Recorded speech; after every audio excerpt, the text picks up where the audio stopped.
Vokalis kumpulan Wangs, Datuk Auya memuji usaha murni personaliti media sosial Syahmi Sazri yang giat menganjurkan persembahan dengan mengetengahkan penyanyi veteran era 1990-an.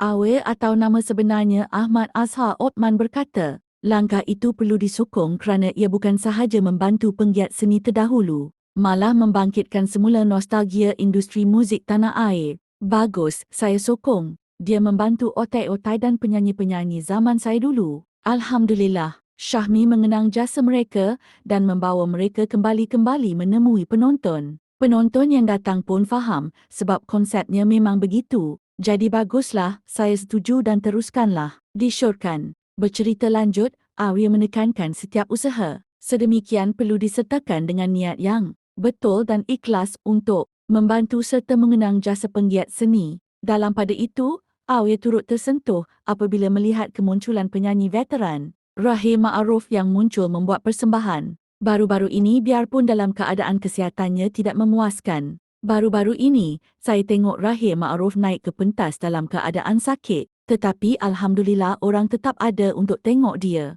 Syahmi ini antara generasi baru yang mengenang artis lama. Syukurlah. Ia sedikit sebanyak dapat kurangkan kerinduan orang ramai terhadapnya. Dulu kita tengok artis itu segak bergaya, kemudian tiba-tiba sakit dan dilupakan, kan tidak bagus begitu? Sekurang-kurangnya usaha ini membawa kembali nostalgia. Terima kasih banyak-banyak kepada Syahmi, katanya. Katanya dia mengagumi sikap Syahmi dan berharap agar generasi muda terus mengingati penggiat seni, sepertinya pada masa hadapan.